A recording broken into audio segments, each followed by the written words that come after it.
오늘도 진일보합니다. 먼저 사과의 말씀 드리겠습니다. 저희 몰골이 이렇게 흉한 것은 이제 막 마감을 끝내고 왔기 때문입니다. 자, 이런 흉한 얼굴로 유튜브에 나온 것은 트럼프 때문입니다. 지난 13일 새벽부터 이어진 이스라엘과 이란의 무력 충돌이 미국까지 이란 핵시설을 폭격하며 새로운 국면에 접어들었습니다. 오늘은 이 사태의 발단부터 우리의 경제와 지역사회에 미치는 영향까지 짚어보도록 하겠습니다. 경제부 윤준명 기자, 사회부 정유철 기자와 함께합니다. 네. 자, 이번 사태 시작의 설명을 정 기자부터 해주시죠. 네.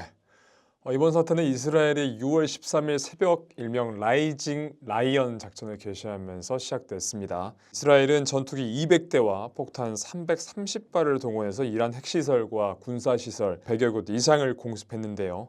이는 이란 이스라엘 갈등 사상 최대 규모의 공격입니다. 이 공습으로 이란군 참모총장, 혁명수비대 총사령관, 핵 프로젝트 핵심 과학자 등 78명이 사망했다고 보도하고 있습니다. 이스라엘은 생존을 위협하는 이란을 격퇴하기 위한 작전이라면서 추가 작전 가능성도 시사한 바 있습니다. 이번 공습은 모사드가 수개월간 핵심 인사 정보를 수집하고 드론을 미리 배치하는 등 치밀한 준비 끝에 이루어진 것으로 알려졌습니다. 즉 이스라엘이 이란이 핵을 만든다고 불안감을 여겨서 수개월 동안 준비해서 공격한 거란 말이죠. 네, 그렇습니다. 이 불안한 대치 상황이 또 계속 이어지고 있습니다. 결국 21일 미국도 직접 군사 개입에 나섰습니다.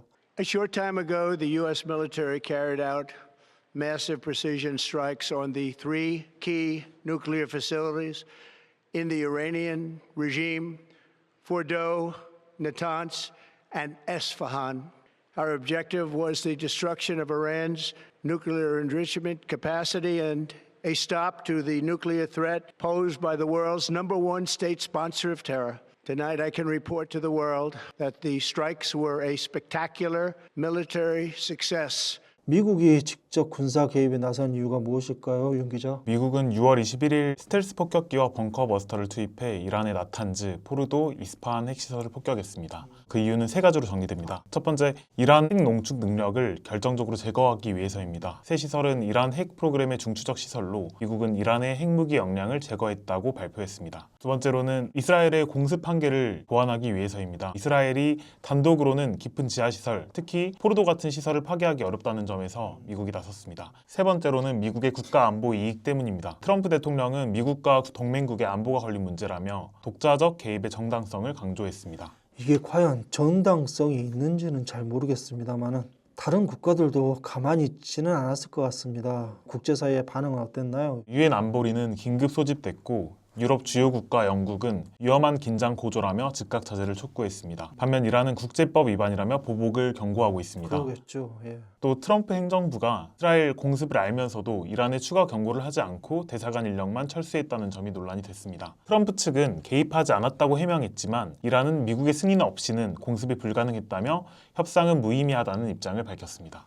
솔직히 그 대사관만 먼저 뺀 것은 좀 비겁한 짓이라고 생각됩니다. 우리 정부와 지역사회의 대응은 어떻습니까, 정 기자? 대한민국 외교부는 이란 전역과 이스라엘 일부 지역의 여행 경보를 상향 조정하고 현지 체류 국민에게 출국을 권고했습니다. 광주 전남 지역에도 약 760명의 중동 출신 외국인이 거주 중에 있는데요. 전남대 연구원인 파키스탄 출신 나림 아미르 씨는 가족의 안부를 하루에도 여러 번 확인하면서 불안함을 토로한 바 있습니다. 특히 이란 대사관에서 전쟁 상황이 긴박하고 어렵게 돌아가다 보니까 해외에 있는 이란 국민들에게 언론 인터뷰는 자제해달라는 그런 당부말을 전한 것으로 전해지고 있습니다. 이런 긴장감이 경제에도 번지고 있는 것 같은데요. 윤 기자, 경제는 어떤 영향을 받고 있습니까? 중동 정세 불안으로 국제 유가는 극심한 변동성을 보이며 6월 셋째 주 기준 수입 원유 가격 기준인 두바이유는 74.7달러로 전주 기준 6.6달러가 올랐고 서울 휘발유 가격도 1,709.4원을 기록했습니다. 국제 유가는 통상 2-3주가량 지나 국내 주유소에 반영된다는 점을 고려하면 유가 상승은 지속될 전망입니다. 블룸버그는 옵션 시장 과열, 해운 운임, 디젤 가격 급등, 원유 선물 가격 불안을 지적하며 유가가 100달러에 이를 수 있다고 경고했습니다. 특히 호르무즈 해협이 봉쇄될 경우 세계 원유 수송량의 20%가 차질을 빚고 공급은 7에서 10% 줄어들어 한국처럼 에너지 수입 의존도가 높은 국가는 큰 타격을 받을 수 있습니다. 진짜 최악의 상황입니다. 심각성이 굉장히 와닿고 있습니다. 두 나라는 왜 이렇게까지 싸우게 된 걸까요, 정 기자? 원래 이란과 이스라엘이 동맹국이었던 사실 아십니까? 1979년 이란 혁명 이후에 관계가 급격히 나빠졌습니다. 이란은 이스라엘을 작은 사탄이라고 부르면서 모든 공식 관계를 끊고 하마스, 헤즈볼라 같은 무장 세력을 지원해 왔습니다. 이스라엘은 이에 맞서서 이들의 지도부를 제거하면서 맞대응해 온 게 지금까지의 모습입니다. 최근 미국과 이란의 핵 협상이 진행되자 긴장은 더욱 고조됐습니다. 지난 4월부터 오만의 중재로 진행된 핵 협상에서 미국은 우라늄 농축을 중단하라고 했지만 이란은 핵 산업 유지를 위해서 포기할 수 없다면서 맞섰습니다. 이란의 핵 산업은 이스라엘의 큰 위협으로 여겨졌고 이스라엘은 이를 저지하기 위해서 이번 공습에 나서게 된 것이죠. 국가 간의 싸움이라는 게 단순한 감정에서 시작되는 건 아니지 않습니까? 특히 현대전은 많은 국민들의 목숨이 걸려 있는데 결국은 누군가가 이득을 취하기 위해서 두 나라를 싸움을 붙인 거겠죠. 3차 세계대전 이야기까지 나오고 있다고 합니다. 앞으로 상황이 어떻게 전개될 것으로 보고 있나요? 두 국가는 아직까지 서로 공습을 이어가고 있습니다. 최근 이스라엘은 이스파한 핵시설을 포함해 다시 한번 대규모 공습을 진행했습니다. 이란군 여러 고위 지휘관을 제거했고 드론 저장 시설과 미사일 기지도 타격했습니다. 이번 작전은 이란의 핵 및 군사 역량을 다시 한번 약화시키는 목적이 뚜렷합니다. 이에 이란은 수백 발의 미사일과 드론으로 이스라엘에 보복하며 텔아비브, 하이파 인근 민간 병원 등도 피해를 입었습니다. 지금 트럼프 대통령의 발언들이 계속해서 이목을 집중시키고 있습니다. 트럼프 대통령은 평화냐 비극이냐의 기로라면서 항복 압박을 가하고 있습니다. 그런데 이제 전문가들은 이란이 내부 결속을 위해서 더 강한 보복에 나설 가능성이 높다고 또 보고 있습니다. 계속해서 이 전쟁 분위기가 가중되는 분위기인데요. 전면전보다는 국제적 충돌 패턴이 이어질 것이란 분석이 우세하고 있습니다.